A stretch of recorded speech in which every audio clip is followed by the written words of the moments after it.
Hello, good morning mga guys. Mayroon tayong isang sasakyan dito na GMC Savana.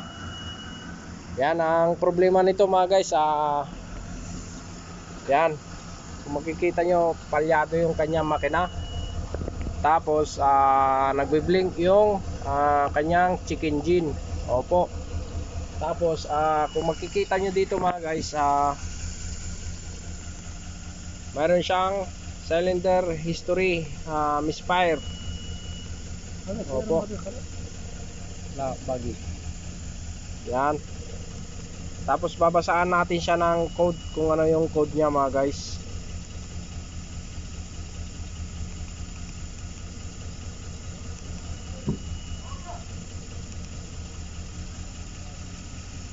Yan. Yan ang code niya mga guys, P0201 circuit. Tapos P0203, 205, tapos 207. Yan ang mga code niya. Tapos 267, tapos yan P0300, engine misfire detected. Yan ang isosolve natin ngayon mga guys. Nagbi-blink yung kanyang check engine. Ngayon, ang code na to, nakabase siya sa yan, kung makikita nyo, injector, cylinder 1 injector control circuit. Opo, dito tayo sa may injector. Okay, patayin na natin.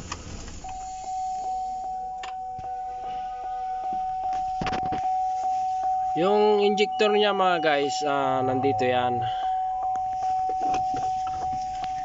Ito yung kanyang mga injector. Ito number 1, tapos ito number 3, injector number 3, saka number 5, saka number 7 dito sa dulo.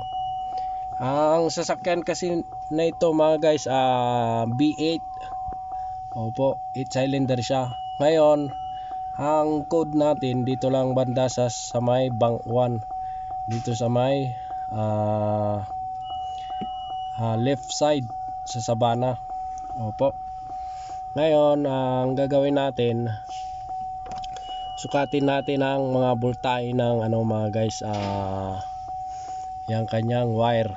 Kasi pagka ang wire ay resistance, kulang yung voltahe niya mga guys, magkakaroon niya ng code. Tulad nung natin na voltage low, sabi niya ganon. Ibig sabihin, may resistance sa kanyang wire. Opo. Ngayon, ang kanina dinadiagnose ko na to, pero ayan, ito yung number 7 mga guys. Testingin natin yung kanyang voltahe dito. Opo. Tatanggalin natin tong parang cover niya, itong puti ito. Tanggalin natin yan, saka natin sukatin yung voltahe niya. Opo. Tanggalin ko muna, tapos sukatin natin. Yan mga guys, natanggal ko na. Tsaka may access na tayo dito sa kanyang connector pin. Opo. Ngayon, gagamit tayo nitong DMM para makita natin kung ano yung voltahe ng wire nya. Dapat yan, pagka inano natin, 12 volt siya, o kaya bababa siya ng konti. Ngayon, isisit natin siya dito sa volts dito. Yan. Tapos tong kanyang black lead, ilagay natin dito sa ground. Yan, dito ilagay natin yan, body ground yan. Tapos tong isa naman ay susukatin natin dito yung wire nya. Yan, kailangan switch on natin yung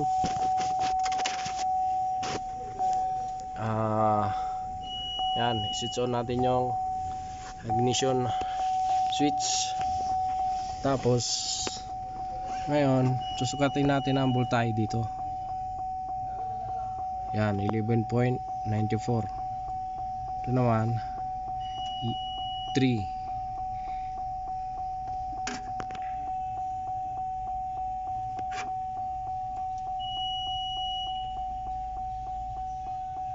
Yan, lumakas yung ano niya.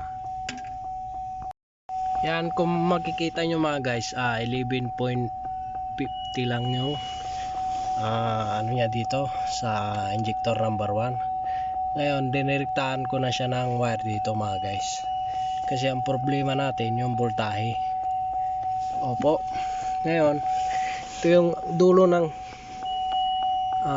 ating wire. Yan, 11.4, mababa siya. Dapat yan hindi siya lalayo ng 12. Nasa 11.8 or 9 dapat ang voltahe niya dito. Kaso may problema tayo sa wiring mga guys. Kaya ang gagawin natin, ito kasi itong positive na to, magkakakonekta to. Ito, saka itong injector 1, 3, tsaka 5, saka 7. Ang isang wire niyan, magkakakonekta yan na pumunta sa kanyang fuse. Opo, pupunta yan sa fuse. Ngayon, yung mayroon siyang resistance dito sa wire niya. Kasi kung babakbakin natin lahat ng wire niya mga guys, matrabaho yan. Kaya ang gagawin natin, ganito lang muna. Tsaka ipa-approve natin kung papapalitan niya ng wiring harness tong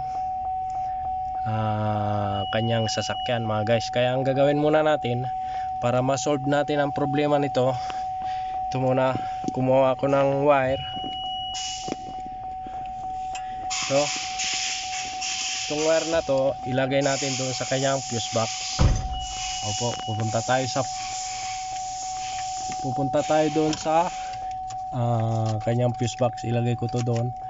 Lagay natin sa wrap. Tapos tong kanyang connector ay balik ko muna. Okay. Yan mga guys, dito tayo sa wrap. Tinanggal ko yung kanyang cover dito.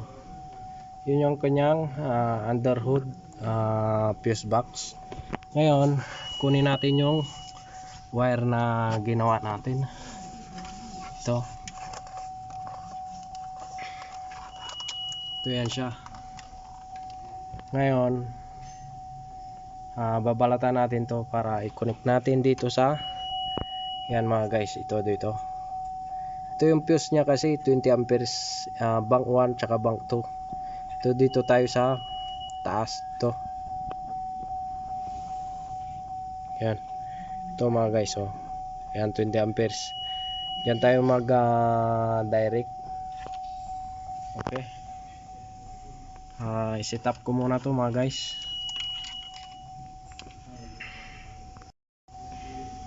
Yan mga guys, ito yung ating ginawa.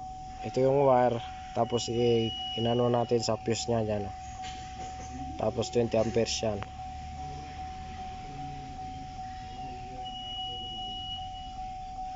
Tapos ilalagay natin siya dito.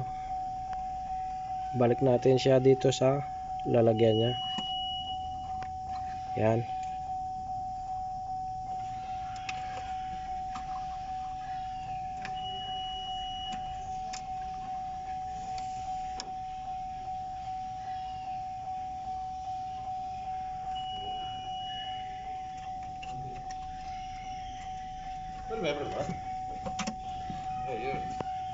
Yun, nakasitap na yung wire natin.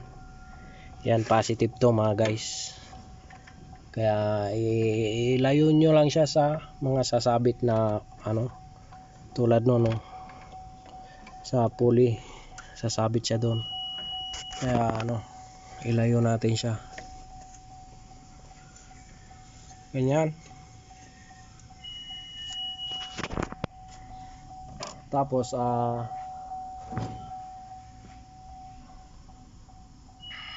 yan yung nyo, ayun, ito 20 amperes number 65. Ito yung sa injector yan. Ito yan yan. Opo, saglit, pandarin natin.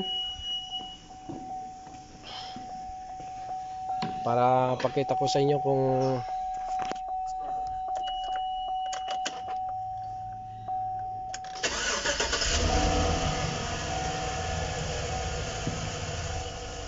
mag-misfire pa.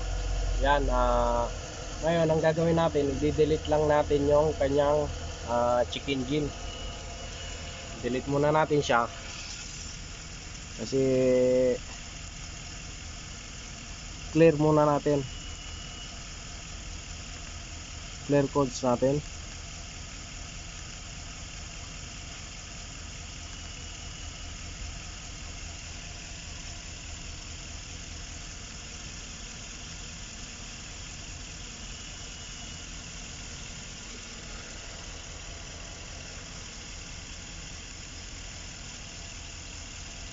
Yan.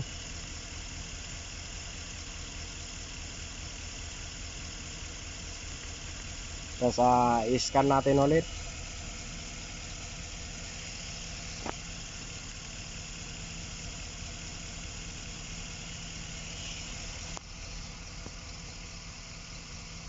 Yan, kung makikita nyo mga guys, wala na siyang misfire.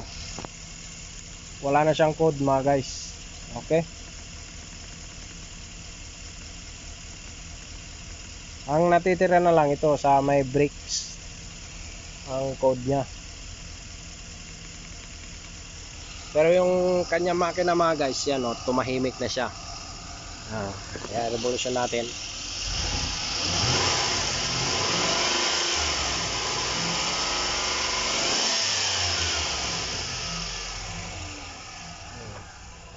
Tapos wala na siyang check engine. Kasi ang problema nito mga guys, may problema siya sa engine wiring harness. Opo. Nagkukulang ng voltahe yung kanyang sa injector. Kaya nagmi-misfire siya. Opo. Nabibitin siya ng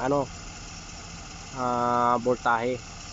Kailangan yun 12 volts ang makuha nating doon sa kanyang mababa yung niya 11.5. Opo. Yan. Ang problema nito harness. Opo. Pero ginawa natin ng remedyo kasi kung babakbakin mo lahat ng wire niyan mga guys, nako, ang haba niyan. Saka ang haba ng tatrabahoin natin. Pero ang ginawa ko, binaypass ko na lang yung wiring niya. Kumuha na lang ako ng opo, wire, kasi pinalabas ko doon sa kasi kung hanapin natin yung wire kung saan siya naglulos, ibig sabihin nun mga guys, siya parang maliit na yung wire niya, parang mapuputol siya, kaya nakukulang siya ng voltahe dito sa kasi injector yan.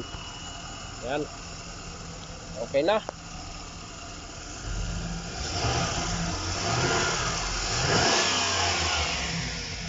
Wala na siyang code mga guys sa makina.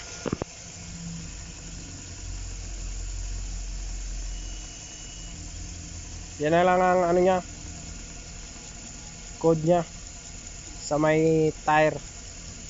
Okay, pero hanginan ko lang, yung hangin yan ay gulong siguro. Yan. Okay na mga guys. Yan mga guys, kung makikita nyo, hindi na palyado yung makina natin. Tsaka itong wire na ginawa natin dito mga guys, ayusin natin yan. Ayusin ko siya para hindi mabangga-bangga. Pagka naputol kasi yan, kasi niremedyoan lang natin to.